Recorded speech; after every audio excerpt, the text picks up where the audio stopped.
थोडक्यात गाव तिथनं हटवा, एक एक घर आणि घर, जे की वडिलांना माझ्या आणि अनेक गावकऱ्यांना ॲक्च्युली मान्य नव्हतं की अरे इथे आमची पाळंमुळं इथे आहेत, इथली आहेत, इथल्या विहिरीतलं पाणी आमचं आहे, आम्ही ते पाणी पिऊन मोठं झालो आहे, तुम्ही आम्हाला कुठेतरी पलीकडे कुठेतरी नेऊन टाकणार, हे कशा करता? तर त्याचा योग्य तो राजकीय पाठपुरावा करून, शरद पवार तेव्हा मुख्यमंत्री होते, त्यांचा पाठपुरावा करून कसंही करून शेवटी जांभूळपाड्याला त्यांनी पूररेषेतनं बाहेर काढलं. आणि माझ्या मते तो एक आश्चर्यजनकच प्रकार होता, कारण सरकारी यंत्रणा इतक्या सहजासहजी बदलत नाही. तर हा समाजसेवेचा जो काही थोडाफार वारसा मला लाभला तो वडिलांकडनं, आणि म्हणून मी म्हणतो की ते आज असते तर त्यांना खूपच आनंद झाला असता. सुधागड तालुका रहिवासी संघ आणि माझं आरोग्य शिबिर हा एक त्यातला समान धागा आहे. कारण वडिलांची इच्छा अशी होती की आपण जिथून आलो त्या मातीकरता काहीतरी आपलं देणं लागतं आणि ते तू करत राहा. आणि दुसरी एक अजून शिकवण वडिलांनी मला दिली ती अशी की सामान्य लोकांचा असामान्य डॉक्टर हो, सामान्यांकरता काम कर आणि मग त्याच्यातनं तुला असामान्यता मिळाली तर खूप छान. म्हणजे थोडक्यात जो मध्यमवर्गीय आहे, जो आर्थिकदृष्ट्या कमजोर आहे त्याच्याकरता काम कर. श्रीमंतांकरता डॉक्टर खूप आहेत, ते कुठेही जातील, बॉम्बे हॉस्पिटलला जातील, ब्रिज कँडीला जातील. आणि केवळ हे संस्कार मनात घेऊन माझ्या वैद्यकीय सेवेला सुरुवात केली तेव्हा त्यांची जी दुसरी इच्छा होती की गावाकरता काहीतरी कर. मग तेव्हा ह्या संस्थेशी संबंध आला आणि मग त्या गावातनं तालुक्यात रूपांतर झालं.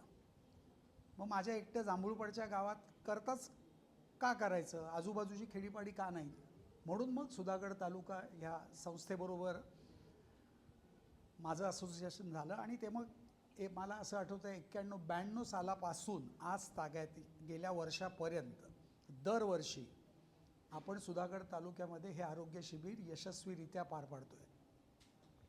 म्हणजे त्याला सगळ्यांची साथ आहे.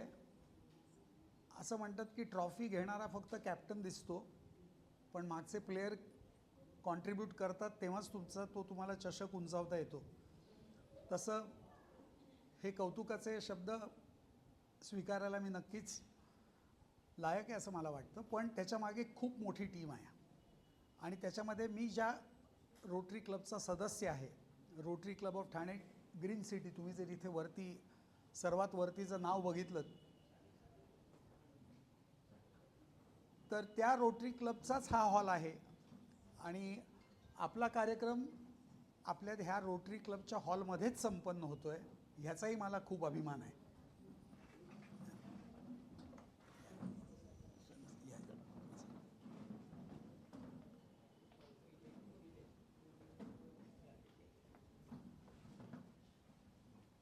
तर रोटरीच्या माध्यमातून आपण एकमेकाच्या साह्याने बरंच काही करू शकतो. तर हे आरोग्य शिबिर जे आपण दरवर्षी करतो त्याचं एक इतर आरोग्य शिबिरापेक्षा एक वेगळं वैशिष्ट्य मी तुम्हाला जरूर सांगू इच्छितो की नॉर्मली जी वैद्यकीय शिबिरं घेतली जातात, आम्ही डॉक्टर मंडळी जातो, गावात जातो, पेशंट बघतो, त्यांना औषधं देतो आणि युजली ते शिबिर त्या दिवशी संध्याकाळी तिथे संपतं. पण आपण जे करतोय, जे सुधागड तालुका रहिवासी संघ आणि रोटरी आणि आम्ही डॉक्टर जे करतोय ते आरोग्य शिबिर खूप वेगळं आहे. ते वेगळं असं की ही तपासणी तर होतेच, परंतु त्या गावातली वैद्यकीय अडचण समजून त्याच्यावर काहीतरी उपाय रोटरीच्या माध्यमातून आपण करतो. उदाहरणार्थ आत्ता ह्या वर्षीचा जो कॅम्प झाला तिथल्या जे कार्यकर्ते त्या गावातले होते त्यांनी असं आमच्यासमोर मांडलं की सर इथे आत्ताच्या आत्ता गेल्या 2-3 वर्षात 4 वर्षात यंग म्हणजे 30, 32, 38 यांचा तीव्र हृदयविकाराने त्यांचं निधन झालं. आणि ह्या आम्हाला कळत होतं की ह्याला काहीतरी होतं आहे, पण त्याला वैद्यकीय सेवेपर्यंत आम्हाला पोहोचवता आलं नाही. तर काहीतरी वाहनाची किंवा इमर्जन्सी कार्डियक केअरची काही व्यवस्था करता येईल का? तर हा प्रश्न आम्ही आमच्या क्लबमध्ये घेतला. हे कसं जुळून येतं बघा. म्हणजे ह्या तालुक्याला मला काहीतरी करायचं आहे म्हणून मी इन्वॉल्ड आहे, रहिवासी संघ आमच्या तालुक्याकरता काहीतरी करूया म्हणून ते इन्वॉल्ड आहेत आणि रोटरी क्लब तर समाजसेवा करण्यासाठीच आहे. त्यामुळे ते इन्वॉल्ड आहेत. तर त्यांच्या माध्यमातून आता आम्ही तो प्रकल्प हाती घेऊन आपल्याला कशा ॲम्ब्युलन्सेस प्रोव्हाइड करता येतील, आणि मग ती ॲम्ब्युलन्स काही त्या गावाकरता नसेल, तर ती ॲम्ब्युलन्स जर आली आणि जर कोणता जीव वाचला तर त्याच्या इतकं चांगलं सत्कर्म किंवा त्याच्यासारखं चांगलं पुण्य काही नाही. तर अशा माध्यमातून आपण जर का एकत्र काम करू शकलो तर त्यातनं खूप काही आपल्याला करता येईल. दुसरा माझा यांना म्हणजे रहिवासी संघाला, गाडगे साहेब, तुम्हाला विनंती अशी आहे की रोटरीच्या माध्यमातून आपल्या तालुक्यातल्या शाळांकरता रोटरीचे अनेक प्रोजेक्ट्स आहेत. वॉश इन स्कूल, म्हणजे ज्या शाळांमध्ये टॉयलेट्स नाहीत, ज्या शाळांमध्ये स्वच्छ पाण्याची टाकी नाही, ज्या शाळांमध्ये विद्यार्थिनींना सॅनिटरी पॅड काय आहे ते माहीत नाही किंवा ते बदलायची सोय नाही, बाथरूम नाही म्हणून बदलू शकत नाहीत, मग त्या मुली शाळेत त्या दिवशी 4 दिवस येत नाहीत किंवा काही जण तर शाळा सोडून देतात मुली. तर हे होऊ नये म्हणून पण एक रोटरी त्याच्यासाठी प्रयत्नशील आहे. तर त्या माध्यमातून रोटरीचा वॉश इन स्कूल आणि आपला सुधागड तालुका एकत्र येऊन ज्या ज्या शाळांमध्ये ही सोय नाही अशा शाळा आयडेंटिफाय करून त्यांना जर का आपण ते करून देऊ शकलो तर आपण नक्की ते करून देऊ शकतो. तो अतिशय छान उपक्रम होईल. नंतर मग इतर सोयी विद्यार्थ्यांकरता करता येतीलच. कम्प्युटरायझेशन, लॅब्स किंवा टॅबलेट घेऊन देणं त्यांना, इतर तर भरपूर काही करता येईल. पण ही बेसिक व्यवस्था आहे, अन्न पाणी निवारा म्हणतो आपण तसं, ही wash in school is a very wonderful scheme आणि ती आपण आपल्या तालुक्याकरता राबवू शकतो.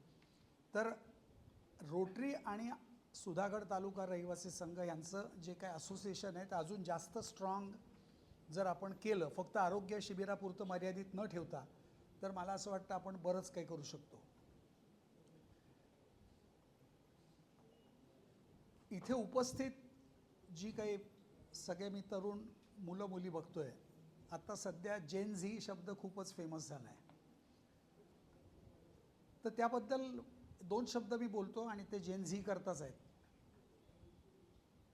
की जे तुम्ही बघितलं, सगळ्यांनी आपण बघितलं जंतर मंतरवरचं जेन झी, माझ्यासाठी ती जेन झी नाहीच आहे, ती गटार गंगा आहे. माझ्यासाठी जेन झी ही सर्व मुलं ज्यांनी प्रावीण्य प्राप्त केलं आहे, ही सगळी जेन झी आहे. आणि अजून काही जेन झी आपल्या भारताकरता सुवर्ण पदकं, रौप्य पदकं, ब्रॉन्झ पदकं कमावत आहे, ती खरी जेन झी आहे. त्यामुळे जेन झीबद्दल वाईट वाटून घ्यायचं किंवा त्याच्याबद्दल वाईट किंवा गैरसमज करून घेण्यात काही अर्थ नाही, असं माझं वैयक्तिक मत आहे. की ही जेन झी आहे, ती तुम्ही जी बघितली ती जेन झी नाही आहे. तर या जेन झी करता काय करता येईल, आपलं मन कलुषित न करता जेन झीबद्दल, या शब्दाबद्दल, तर ते आम्ही मिलेनियल काय सो कॉल्ड कोणती जनरेशन माहीत नाही, मी कोणत्या जनरेशनमध्ये मला माहीत नाही, पण ती नॉमेनक्लेचर आणि टर्मिनॉलॉजी माझ्यासाठी नवीन आहे. पण आम्ही त्याच्याकरता प्रयत्न केले पाहिजेत. मग हे मोठे झाल्यानंतर त्यांनी त्यांच्या मुलांकरता आणि त्यांच्याकरता, तर आपला भारत देश आहेच समृद्ध, आहेच विकसनशील, तो अजून समृद्ध आणि अजून विकसनशील करता येईल असं मला वाटतं. सो हे जे काही शिक्षण, हा जो काही गाभा आहे, कारण जे शिक्षणातनं ज्ञान मिळतं ते दुसऱ्या कशातनंही मिळू शकत नाही, नंबर 1.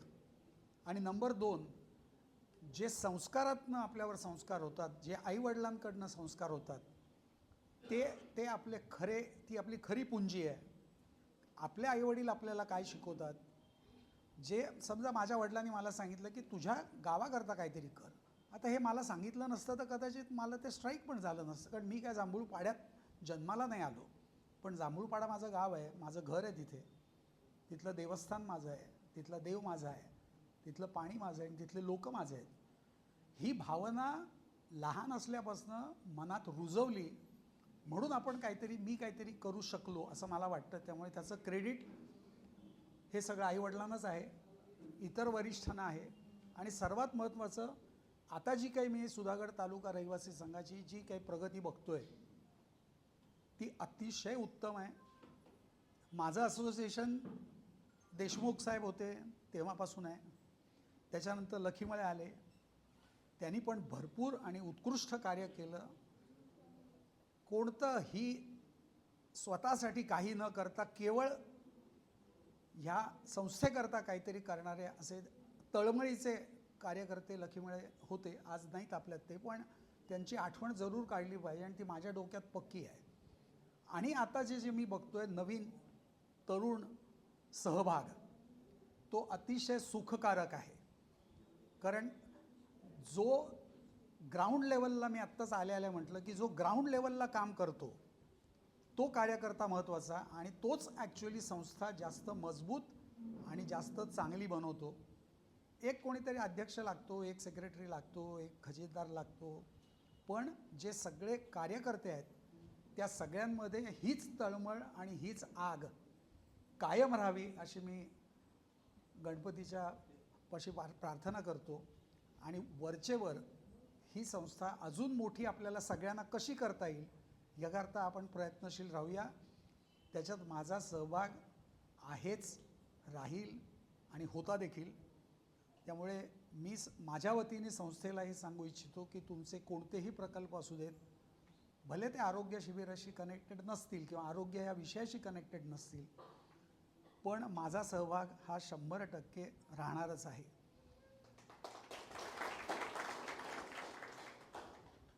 सर्व गुणवंत विद्यार्थ्यांचं माझ्यातर्फे अभिनंदन, कौतुक, आणि तो सोहळा पाहण्यासाठी मी पण खूप उत्सुक आहे.